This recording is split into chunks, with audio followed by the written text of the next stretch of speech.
So today what I want to talk about is, if you remember seeing in Star Trek, there's one episode where Spock goes inside of this thing that is, radioactive, and he has to turn off something, and he basically gives up his life, and he says the needs of the many outweigh the needs of the few.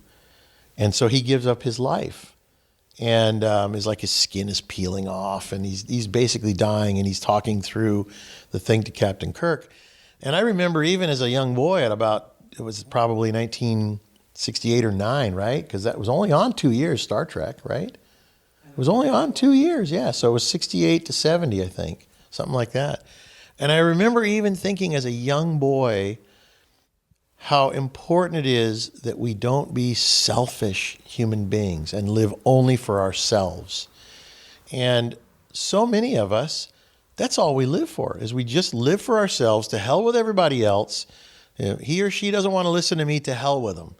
And it's a totally selfish way of living. And so I look at my dad's life, and my dad, he lived his life of service. I mean, he didn't give up his life, because we had a very full life. We went fishing and sailing, and he had the little ranch to begin with, a little 4-acre ranch, called it Garden of Eden Farms.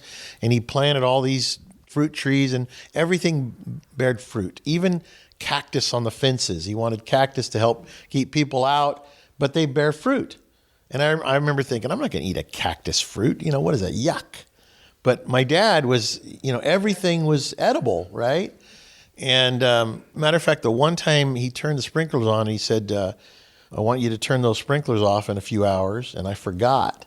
And that angered him more than anything in my life, that I had forgotten to turn off his sprinkler. It was a drip sprinkler system. And the next day he said, did you ever turn off those sprinklers? I said, oh no, I forgot. And he says, oh my gosh, you have to go out there right now and turn them off. And I said, tell me again how to do it, because it was a very complicated system. And he says, you have to count 3 knobs over from the end and 2 up, and turn it a half a twist to the left. And it was like, oh boy. And here I was, 16 years old. So I went out there and I went 1, 2, 3 over and 3 up, and I got it backwards probably. I'm ADD. So I didn't only turn them, I turned them further on. I mean, so a couple of days later, my dad comes up and he goes, Alan, what have you done? And I was like, oh my gosh, he was madder than a hornet. And he went to my toolbox, got my hammer, and he says, you've destroyed my orchard. I just planted all those trees and you've destroyed them all. Now they're going to die.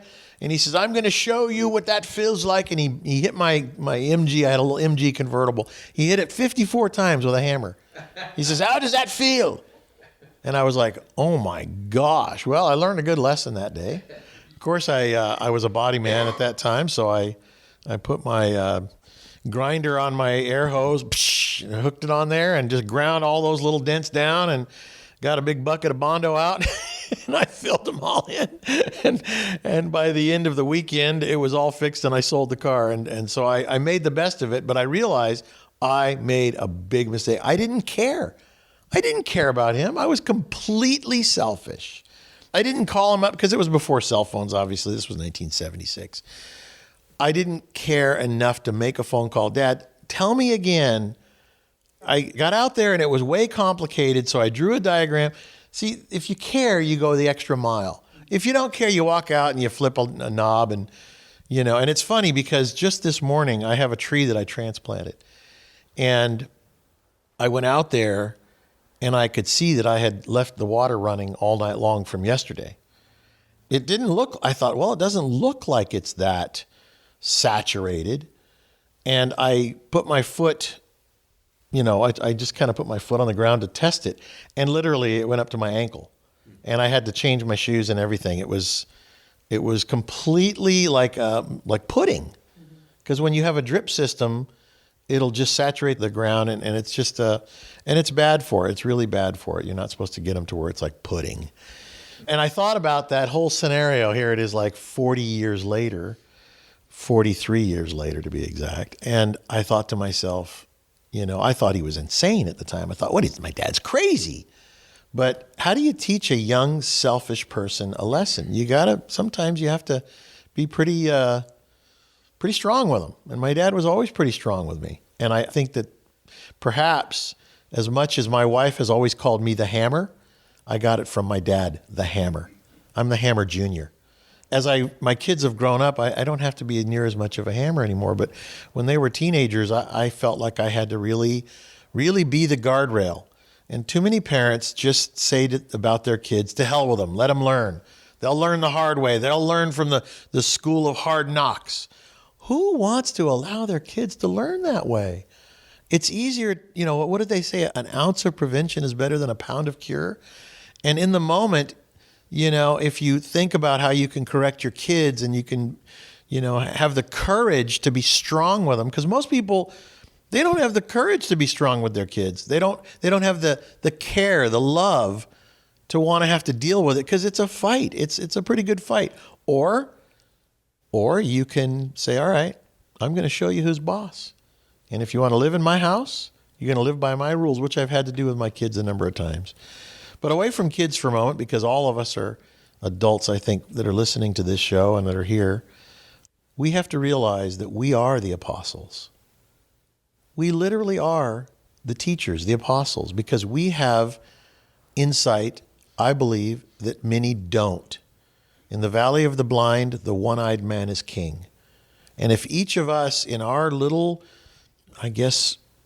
circle of life, the people we influence, the people that are around us, if we're an influencer, if they watch our lives and say, I want to be more like that guy or that woman, because we walk the walk and talk the talk and live the life because we take it serious enough.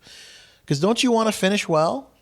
Don't you want to finish life to where you know that you have done the job that God gave you to do here, which is to be a ripple effect in this world, to affect people in a positive way, to bring them closer to God, to make them understand that living the life of pure selfishness, no good comes from that.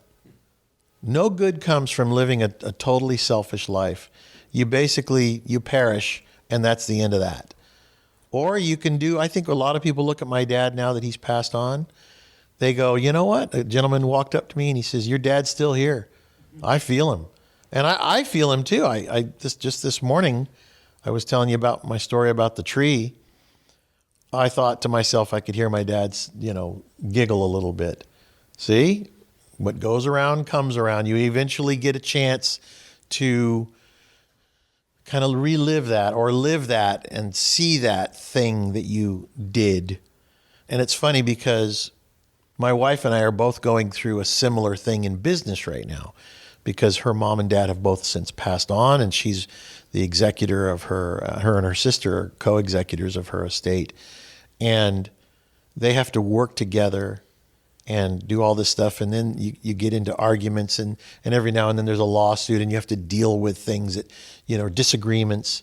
And it's funny because in her life, she's going through the same kind of stuff that I'm going through in my life, but in her own personal life with her family and her mother and the estate and all that kind of stuff. And it's not a big deal, but it's funny because she's having to experience what I've had to experience in my life, maybe so she can see the stresses that are on me, how I deal with them. And maybe, just maybe, it's taught her how to deal with her situation better. So once again, the ripple effect. How you live your life, each and every one of you, you have no idea how you're affecting others. You throw a stone into the middle of a pond and it ripples out to all the shores. And that is each and every one of us. And that is the apostles. After Jesus left, he gave the apostles a job. Go out and spread the word. And that is our job. How we live our lives, no matter what we're doing, whether it's my friends in here that are car guys that had a big event the other day that I went too late and missed the whole darn thing. But how you live your life and how you are with your friends, and when nobody else is looking except your friends, when nobody else is there, maybe except you and your phone or the TV or your computer, you don't think God is watching? You don't think all those, dare I say, angels that have gone ahead of you to the other side aren't watching you in every one of your actions? They are. I believe my dad watches me. I believe my mom still watches me from the other side. And I was thinking this morning, I thought, wow, well, I'm at that stage of my life where I can just be as selfish as I want. I mean, don't we all get to that stage at some point where you can do whatever the hell you want? And is it the hell that is what you want? Or is it do whatever the heaven you want, which is to choose the right choice and the right path? I heard Roy talking about that, choosing the right path this morning. A video just came up, a little 4-minute YouTube video, and he talked about how you can't choose, and part of what you see is that your choosing is always wrong. And he describes step by step how you go through this crazy process that leads to what he called salvation. And it's not what we think it is. Because, for instance, somebody dedicates his life to speaking the word of Christ. He goes on missionaries. He has a ministry of some kind. He does all this work. Even the guy doing this movie, The Chosen, this is his chosen thing. This occupies his whole life, this enterprise. But the question is he doing the Father's will? Because we can't decide what the Father's will is. It's not written down. That was the whole point. Jesus came and he said, it's not the Father's will. It's not written down in the Bible. It's something else. So it's a very good point. I watched The Chosen latest episode last night, and I'll give you one little thing to watch for. Jesus is talking to his disciples and friends about what he's going to do, what was called the Sermon on the Mount. And he says to perhaps the worst actor in the movie The Chosen, which is John the Baptist. He kind of looks like a 5 foot tall Bigfoot. And the hair looks all weird. And it's just like the actor is the wrong actor for everything else about that whole series was great, but that actor was just bizarre. But Jesus says to him, he says, I'm working on this speech that I'm going to give. He says, and it's going to be a big one. And I'm going to give this part away because I want you to watch for it, because Jan and I both went, no. And it makes Chuck's point very well. Jesus is standing kind of near a lake, and there's a little fog rolling in, and it's nighttime, and he's rehearsing. Does anybody see Jesus rehearsing? Never. And then he goes, he says a little something, and he goes, no, that's not it. It's like, I thought to myself, okay, we went off the tracks. But it's a movie. You got to hand it to them. They've done a good job for a TV series. But you immediately know, first of all, to Chuck's point, I think at the beginning you find yourself trying to choose the right path, okay? And as you realize that you have to let go and let God, and you just have to be in the moment, and then the right path chooses you, because you are literally there and you know you move with that path.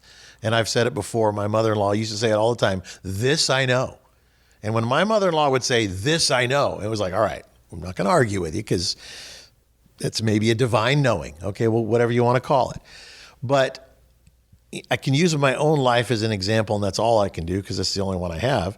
But as I have learned to not choose, not have to choose, get the heck out of the way, in other words, my intellect is trying to help me choose, right? My intellect is going, well, blah, blah, blah, blah, blah, blah, and giving me all this conversation. And that's kind of likened to Jesus rehearsing his Sermon on the Mount. It's complete ridiculousness. And you could just go, okay, there I am. I got pulled back into the conversation in my head, and I have to just back off. I just have to be the observer, just watch the whole thing. And now it's not easy, because when your will is in it, you're willfully, again, because this trickster inside of you is going to keep trying to trick you to get into the conversation in your head. And you have to just kind of see it for what it is. No, I do not want to be part of that conversation. So as you meditate and as you are able to separate yourself from the conversation in your head, all of a sudden you just have these knowings, the wordless word as my father calls it, the knowing to do or not do. And I think maybe, and that's funny because to be or not to be, right? And it's a very interesting to do or not to do, to know or not to know. I usually will choose, I don't know. And then I just step back for a minute and all of a sudden I just move in a direction. And it's more of a divine movement instead of a choosing movement, as Chuck was talking about. But at the end of the day, we are such selfish creatures. We are driven by impulses. We are driven by thought, desire, selfishness. And that's the ripple effect we send out. Total selfishness. And then sadly, the kids are like, well, Dad would like this. This would be good. Dad would, because Father's Day, here comes Father's Day, which my birthday is June 21st. Father's Day is June 20th. And I always tell my kids, don't get me anything. Just come be with us. Come to dinner at the house. I just want you. I want your presence. I don't need a new shaver or a razor. I don't need a pair of socks or a hat or a tie or a pair of tennis shoes. I have so many tennis shoes right now, I need to give away about 20 pairs. I don't need anything else. I've reached that point in my life where truly what I want is I want my children to love me for the right reasons, but I haven't given them enough of the right reasons yet to know that I don't need anything, that all I truly want is them. They don't need to come bearing gifts. When somebody comes bearing gifts is because they're not good enough all by themselves in their own mind. So they feel like they have to buy you with a little gift. I don't want to be bought with a gift. I don't need to be bought with a gift. My dad used to say to me that you're all I need. I love you and you're all I need. I don't need a gift. And I remember when I was 13 years old, I bought my dad something. I've told this story before. I apologize, but I'm going to tell it again. My dad loved to sail. Okay, just like I love cars, my dad loved to sail. He loved his boat, and we always used to have to go with him. And sailing was not. Kids don't like sailing. Kids like motorboats, going fast. And here you're going 6 knots. Who wants to go 6 knots, 6 miles an hour? It's about 7 miles an hour. But so I was at this sailing store. I don't know why. I thought it's my dad's birthday. I want to buy my dad something useful. Not some stupid thing. So I bought him a little thing that you slip over your thumb, and it's got a little pad of leather that fits in the palm of your hand so that you can push the big giant needle through the sail if you have a rip in your sail. I thought this is a tool that my dad should have in his toolbox. And it was like, I don't know, $10 or something. Now I was 13 years old. I didn't have a lot of money. And so at that time, it was kind of all the money I had. I don't know, maybe I wasn't 13, maybe I was 11. I don't know, 10, 11, 12, 13, whatever it was. So I gave it to my dad on his birthday, and my dad says, oh, that's nice, but I want you to take it back. I want you to take it back and get your money back because I don't need that. All I need is you and your love. I don't need to have a present. Well, now my dad was being thoughtful towards me, right? Because I didn't have a lot of money and he wouldn't give us allowance. It was earn your money and go buy what you want. And I was so hurt by that whole thing. I think I told him when I was like 17, I can't even give you a present when we're having one of these arguments, And he apologized. I didn't handle that right? Which is one of the rare times my dad apologized to me. But I appreciated years later the principle behind what he was trying to say. So now I thought I'm going to learn from that with my kids. I'm going to say, don't buy me anything because I don't need anything. I just want you. I just want your presence. You are all I need. You are my gift. You see, there's a big difference than, oh, here, take it back. No, it's a gift for you. I want you to have it. Well, we all make mistakes. It was a little mistake, not a big mistake, but we are such selfish creatures that we feel like, when somebody comes and gives us a gift, it makes us feel good, feel big. But then it's just like with Christmas. My dad's always said, if I give you something, then there's an obligation for you to give me something back or likewise. And when you don't want to obligate anybody, if you just have a nice, clean relationship and don't have to come bearing gifts, although, Diane, if you come to my house and don't bring cheesecake next time, we're going to have a real problem because I've been waiting forever on that. But you can bring it, but it's the spirit. She has cream cheese. It's the spirit in which it's done. It's like you can give somebody something and say to them, and I don't want you to give me anything back. This is just because I know that you like this, whatever it is, and please don't bother giving me anything back. There is a way to do it, but what I realize is that the human creature loves to be lifted up, constantly lifted up. And as you get away from that and you start to be more God-centered, you don't need anything. You don't need all the things that you've already acquired. And you look at all these things and all of a sudden they become almost a burden to you. Like, with too many cars or too many things in the garage. And I look at all my stuff now. I have so much stuff because there was a time in my life that I was so materialistic that I needed to have stuff. I couldn't get enough stuff. And so I hoarded it. And I would build more buildings to hoard my stuff. And I got to the point where it was like I needed to have pallet racks and a forklift. Truly. Pallet racks like Costco, 12 feet tall. And now I look at it and it's just junk. It's just some sad person, some hoarder's junk. And I go, oh, that's me. I was the sad person. I was the hoarder. And you know what? Every time I got stuff, it made me feel better. But then it would wear off and I'd have to go get more. And then it would make me feel better. And then it would wear off and I'd have to get more because it isn't real. It isn't true joy. Now what my true joy is, my children, my grandchildren, my true friends that I don't want anything from except a nice conversation about life. And I just don't need anything. Okay, but the cheesecake's really high on the list though, Diane. Just so you know, she's looking at me like, all right. He said, no way. Look at him shaking his head. You know why? He wants it. He's a selfish man. You're married to a very selfish man. We won't say his name because we don't want anybody to know it's Chuck. But the point is that, Sometimes you have to be rude to somebody, and you didn't choose to do it. Sometimes you're led to say the harshest thing to somebody, but you don't mean to say harsh at all, and you're led to do it, and you're willing to do it because you're not in control anymore. The right force is in control, and he admonishes people. He makes people hate you even though you're innocently following whatever he puts in front of you. How do you calculate that? How do you figure that out? In this little tape, this little excerpt from Royce, he talks about the science of good and evil. And he says it's like a science, but it's like a science you can never understand. And it's kind of fascinating because he starts out by saying something and he says, wait a minute, I don't know what I just said. I'm not sure what I said was true. I have to admit I don't know if this is God, is that if we have a choice about anything.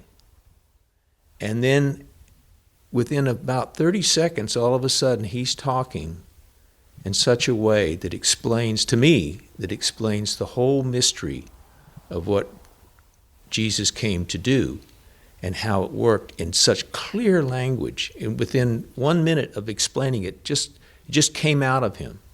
And it just made you stop and wonder. And Diane mentioned it. I thought of the fellow that was here last week, the guy who's totally lost.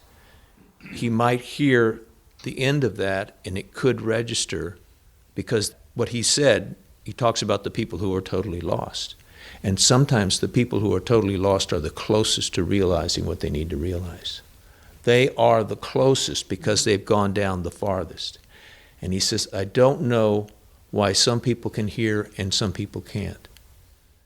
And it was amazing because he admitted in the beginning he didn't know what he was saying, because he went to say something that he thought was true, and then he says, wait a minute, I don't know if that's true or not. I don't really know I don't understand that at all. And then all of a sudden, slightly after that, this stuff is coming out of his mouth that like he understands it right down to the core, but he doesn't. He just finds himself saying it. So I found that moving. So it's interesting you talk about that, because I'll tell you who's the best at that is my sister, Diane. My sister's been doing the radio show. And my dad, all you folks have seen my dad basically throw a whipped cream pie in people's face. And he does it because he's kind of jarring them awake. Whatever their reaction is the tool that opens the door. Either the reaction is, why did you say that to me, Roy? Right? And then he's like, oh, I was just going to see who's home. Or, you're a crazy man, and I, blah, blah, blah. All of the, the hell comes out of him. And then, of course, my dad's in control. It's like the lion tamer, cracking the whip.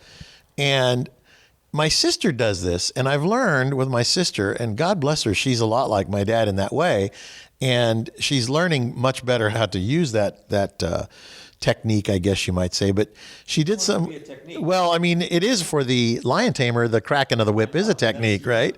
Well, sometimes you are the lion tamer. It depends on who you're dealing with. But my sister tried it on me the other day, and it's an unconscious thing. And I just kind of thought, wow. Well, I'm just not going to react, because I thought, she wants a reaction. And so we had this exchange, very interesting exchange. And then she just let it go. And I thought to myself, well, wait a minute, how can you just let that go, if you know what I'm saying? And so I said, well, do you want to do the radio show tomorrow again? She goes, yeah. So it's like we were talking about principles. I mean, at the end of the day, we could sit here and Chuck and I would go back and forth about principles, because Chuck's on the board of directors. And so these principles that come out of this foundation of human understanding, they need to be clearly defined, okay?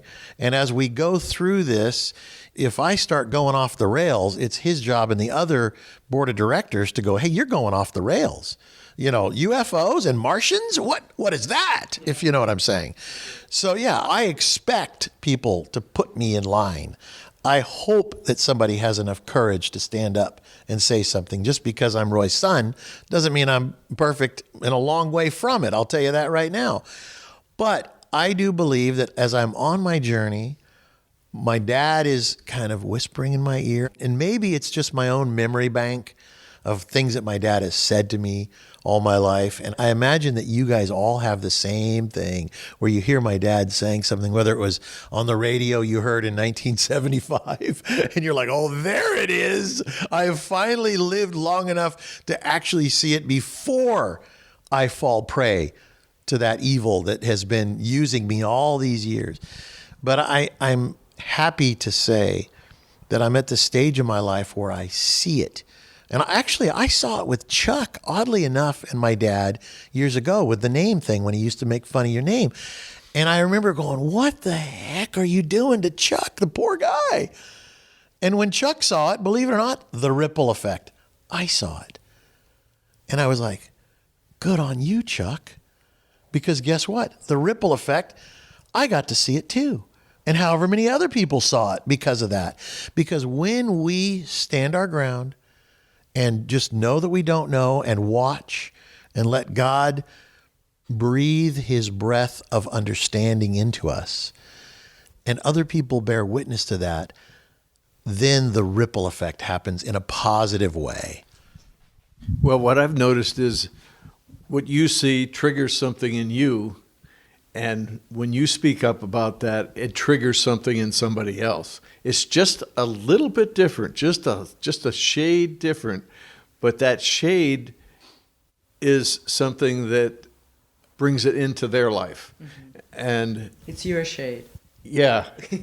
And then it turns into theirs. And I've always found that fascinating, and it just keeps expanding. Well, it's funny with you, Roger, because I've been watching you for about 5 years, and something is changing in you finally. The ripple effect, maybe the penny has finally dropped. I don't know. But there are times when you looked older than you do today. There are times when you looked haggard and like you had just got done fighting in a 15-round boxing match, and you were sitting here and it's like your face looks like it had been beat up. But that's because we're fighting with our own demons. And as you get out of the way and let God fight your fight for you, in essence, all of a sudden, you don't look so beat up anymore. You don't sound so beat up anymore. And that's really where we all need to realize that of ourselves we can do nothing, But the pride and the ego doesn't like that. The pride and the ego wants to pull you into the conversation again, pull you into the science or whatever you want to call it of what's going on. But like Chuck said about my dad, I haven't seen that video. We should, anytime you do that, you need to save okay, good, we've got it. So we'll share that on the website. He's going to play it today too. You cannot choose salvation. What you can is to hunger and thirst after righteousness, and you shall be filled. There's a clue. Blessed. Blessed comes from the Old English blithe, which means blithe, as in blithe spirit. Carefree are those who hunger. Carefree, free, for they shall be filled. Got it. But nobody knows what the word blessed is. You think if you weave your hands over a piece of bread, it's blessed. Oh, I eat it, I'm blessed. Okay.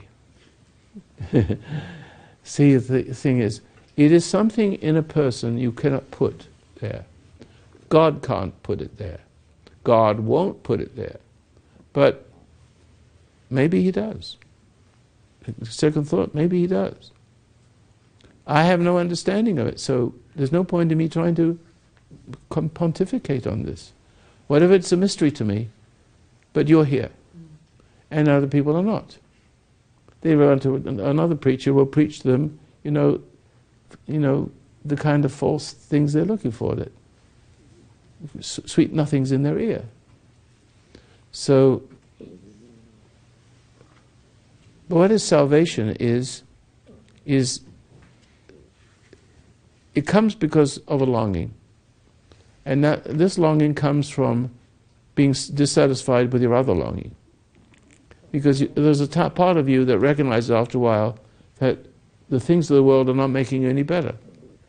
And actually you might become more dissatisfied with the things you get.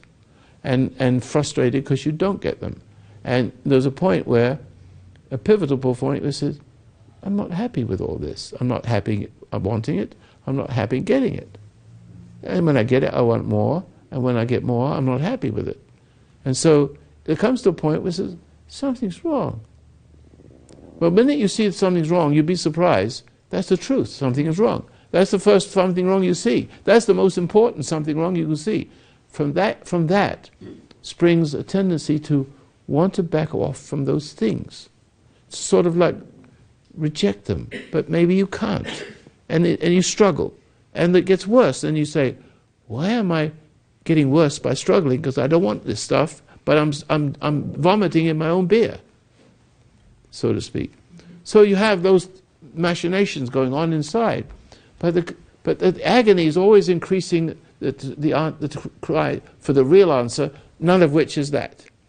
And you know it. But then you're stuck with it. Then comes the cry, which is voluntary. But you don't know what you're crying to. And some people don't need a Roy Masters. They suddenly wake up and they in this great agony, please, what do you want of me? And then in that agony, in the unwillingness to do any more of those things, experiencing the agony increases the cry. See, if you don't gratify, you have agony.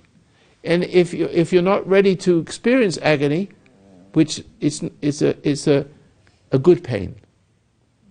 You want a bad pleasure.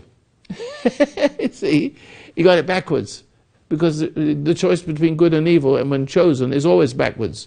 Because you don't know who the good people are the bad ones because they support you wrong. The bad people are the good ones who won't. See? So nothing goes right for you. It's a mathematics. But it's the mathematics of gift. And the mathematics of salvation works perfectly without flaw. The science that you really don't need to understand. You need to you look at it and go, all right, 1 + 1 = 2. That's the truth. I know it because I can see it. I don't know where that science came from, but I know it to be true. These are simple things. It's like my dad says, what's 1 + 1? 2. How do you know? Because my teacher taught me. Ask me the same thing. What's 1 + 1, 2? How do you know?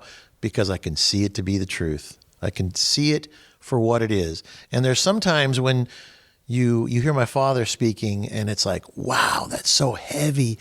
I don't really understand it, but I know he's right. I know it's the truth. And so there are scientists that can, that can twist the truth. We're watching this Dr. Fauci, right? He's twisting back and forth. He reminds me of, I don't know, some sort of a wiggly worm, some sort of a maggot that wiggles and twists and turns.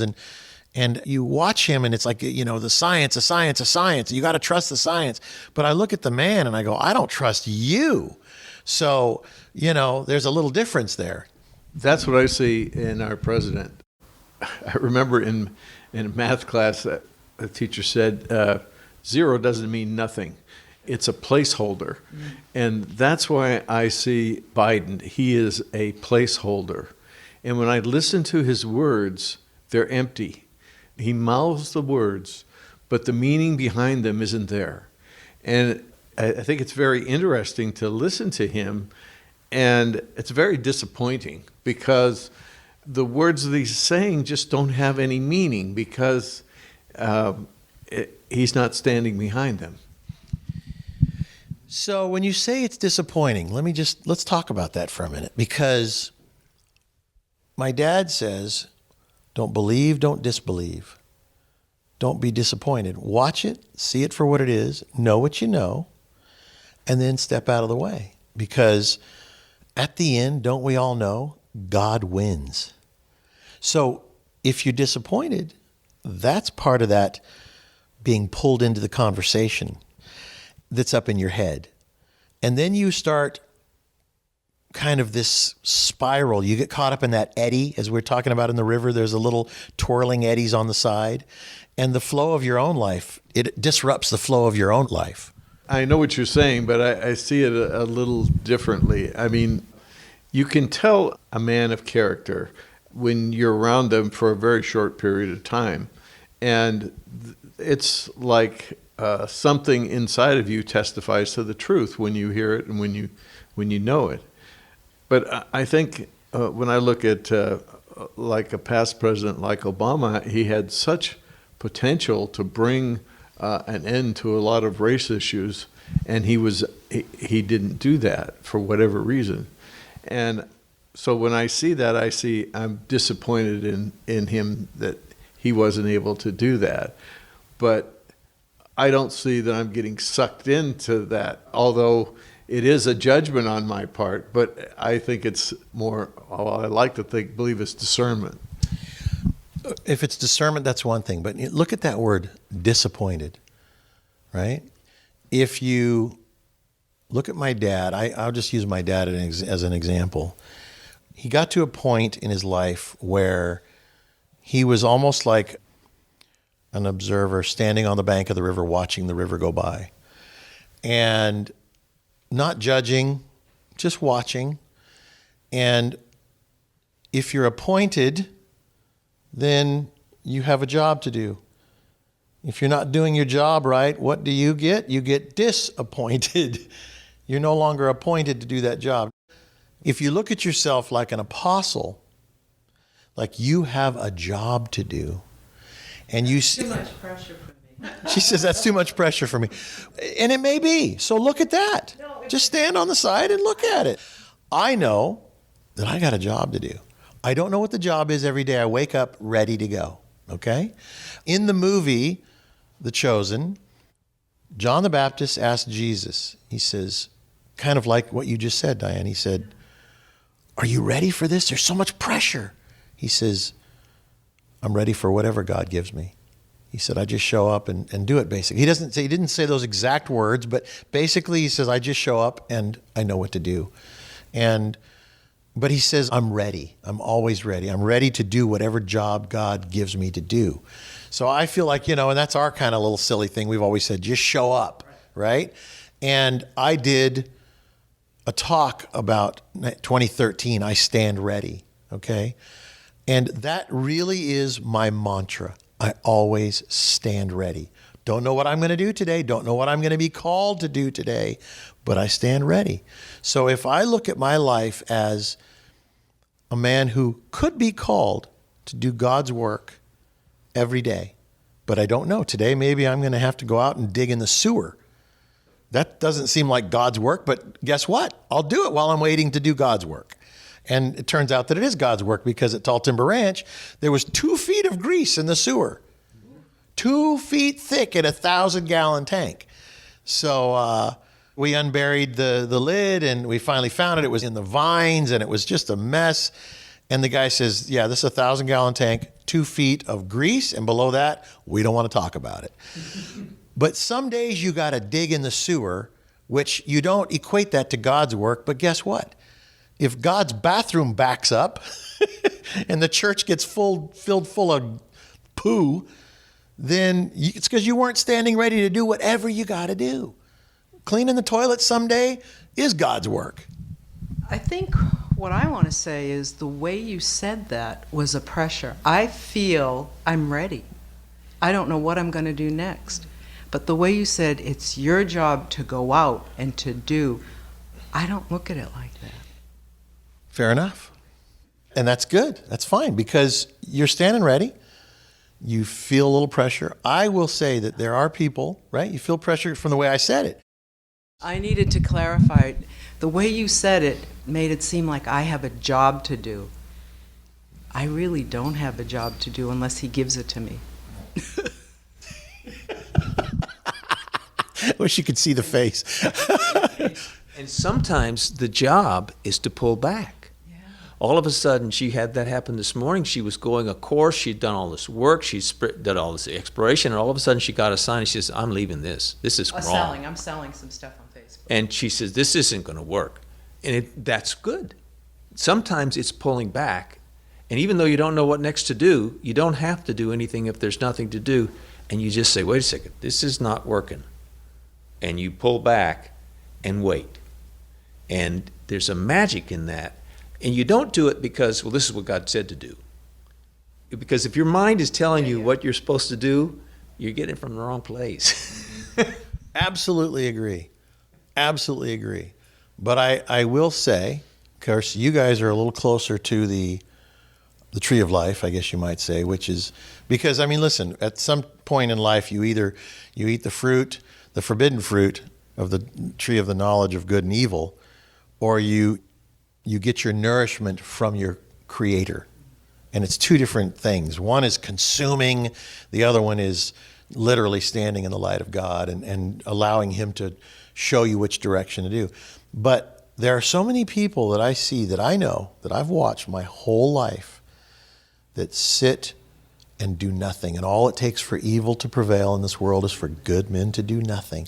So I am literally talking, if I'm talking to you out there, then I'm talking to you. If I'm not. And the mistake that so many have made with my dad is they would think he's telling everybody the same message, but it's not true, because each one of us get a different message. Each one of us know if my dad is talking to us or not. If he's talking to us, and if I'm talking to you, you know it. And so many people, a good friend of mine who I've known a long time, I haven't seen him for a little while now, Ron Jenner. Ron, he's 85 years old. His wife is in the late stages of her life, and he's been dealing with back issues and all these things. And he called me the other day, it's been about, 6 weeks or so. And I need to go check on him because he had some other issues he was dealing with. And he said to me, I've waited too long. And I said, no, you haven't. I said, you are now called and you hear the calling. So I remember reading something, and I said to my dad, because he has 4 boys and a girl, and he says, why don't you be more like your brother? And I said, Dad, to each in his own time and ability. And so, what happens is the game is that we go, I've waited too long, and there, and I'm no good now. I'm no good to anybody. And the old people say that. Right, Roger? Oh, I shouldn't point at you. No, I'm just, but the older we get, the more we are like, I've waited. I haven't done anything. And like, look at me. I'm going to be 61 next week. And I think, why didn't I do this years ago? It wasn't time. All I can tell you is that I'm not going to be fooled by that game. If this message is talking to you, then let it do what it's supposed to do. Wake you up, get off your butt, do something about it. And I think, Roger, you recently said something too. He said to me, do you mind if I share that? Yeah. Okay, here we go. I'm going to let you share it then, because something happened between he and I thought it was really cute. I actually felt like you were like an 8-year-old boy telling me that, which is what happens because there's an innocence to it. Here you go. You tell the story. I think that it takes as long as it takes. When whatever happens has happened in your life, there's a reason that it has happened the way it has. And how you've reacted has changed the course of your life. All of that is necessary to bring you to the point that you're at right now. And how you go from this point onward, again, depends on how you react to every little thing that happens in your life. Don't be disappointed that, things didn't work out the way you'd hoped and planned, because that's part of his plan too. And that's what you needed to hear. I had a situation, I'll tell you about a health issue, if I might. I had a spot on my lung, on my center of my right lung. And they weren't sure if it was cancer or what it was. And they couldn't biopsy it. So what they had to do is, they said, what we're going to have to do is just take out that section of your lung. We're I said, how are you going to do that? You're going to chop it up. I said, no. We're just going to put a little bag and, pull it out. Anyway, I don't want to get into it. But it was a real test of faith for me, because I didn't know whether God wanted me to not have the surgery. And, maybe this is a test where God wants to say, I'll heal you if you, will just not do anything. And I meditated on it and prayed about it, and I didn't know what to do. And fortunately, I had a real good doctor, I think, and he said, if you were my dad, or if you were my brother or somebody, I would tell you to have this surgery. So I went ahead and had the surgery, and everything went well. I was in the hospital one day, and I recovered very well. And afterwards, I wondered, what was this all about? Well, as it turned out, they biopsied it after they got it out there, and it wasn't cancer.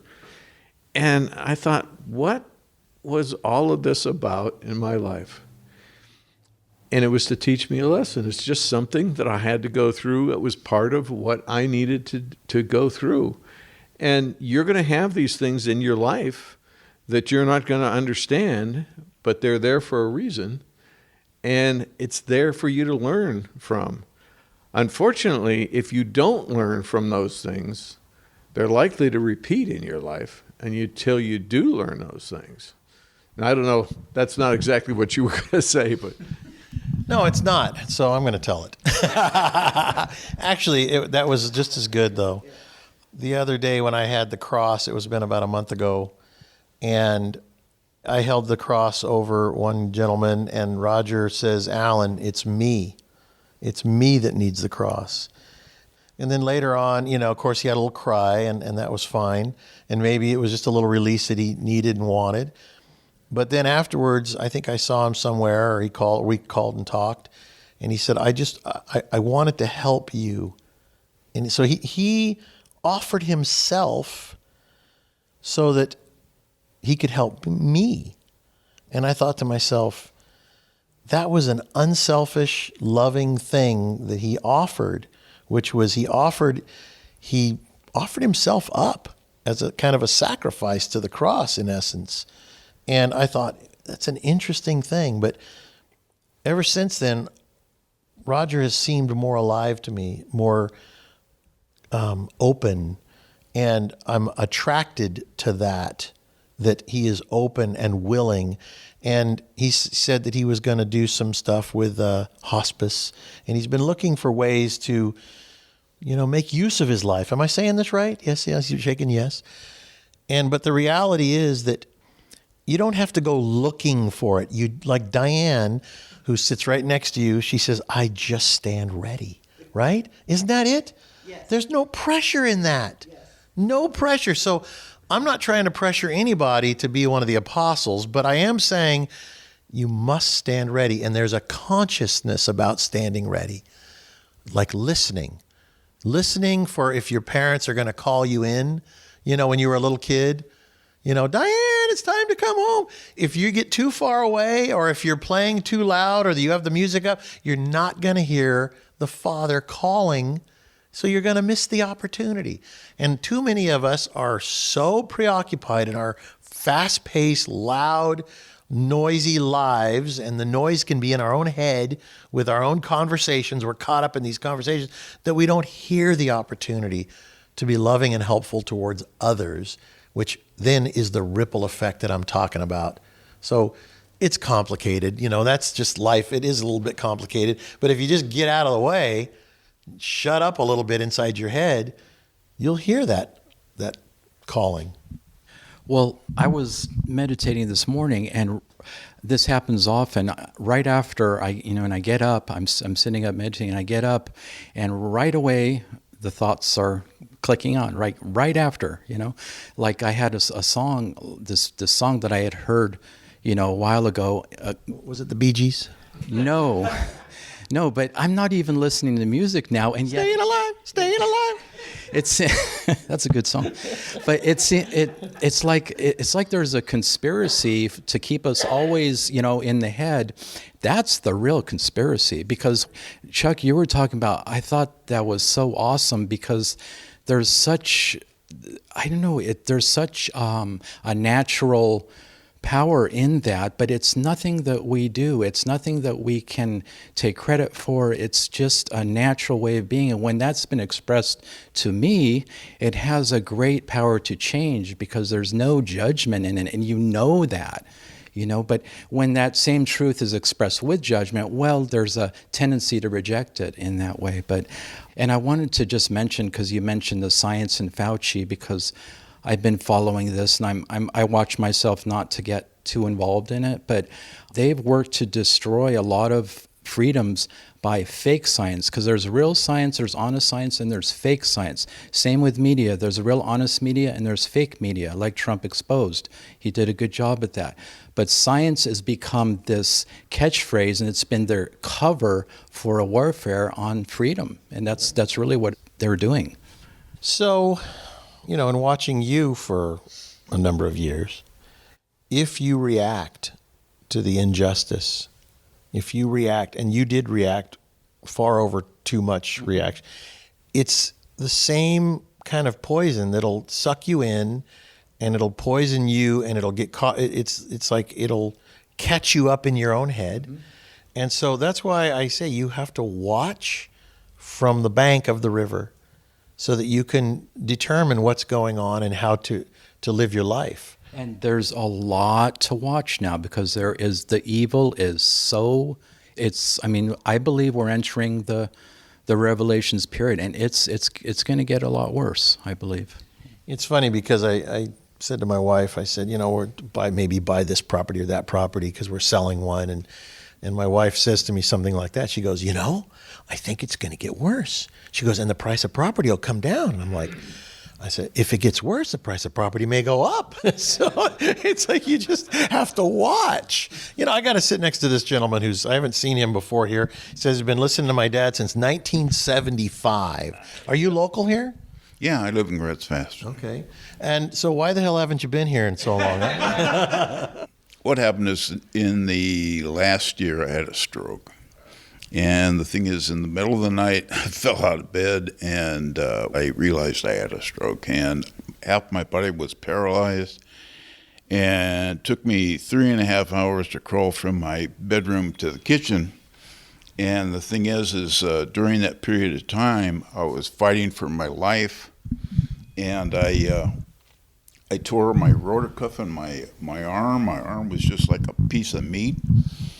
And in the hallway, I just laid down and I bawled like a baby, and I was crying to God. And I says, God, either kill me or heal me, please. And I crawled to my bedroom, and then I realized something my wife had said. She says, if you have a stroke or heart attack, to take aspirin, and it'll break it up. So I went to I crawled to the dresser, and I got it down the aspirin. I took 4 aspirin, and I leaned against the dresser, and all of a sudden, life started coming back to my body. And thing is that I called my son, and my son turned off his phone and everything else. And I said, I started feeling better, and I started getting back the movement of my arm and in my legs. And I just crawled back into bed, and I fell asleep. And then I called my kids in the morning, and they came over. And it seemed like I was fairly well, back into shape. And right now I've got to learn to be patient. I think I had my stroke because, God, it was the politics of Trump going on and fighting, talking with people, and the crap going on in the world and everything, and it bottled up inside me, and it exploded in me that night, and all this anger came out, and bam, like your dad said, you got to let it out, you got to express it, get rid of it. And I haven't been a decent person for quite a while, and I just been very mean, and I've been upset, and it just boiled and it hit me, and then having the stroke, it woke me up. I said, I want to live. I don't want to die, and I'm not ready. And it's just, each day I get up, the thing that helps me is getting rid of judgments. Like Chuck made a comment about 3 years ago. I made a comment about flying saucers, and I was very interested in your dad, about physics and all.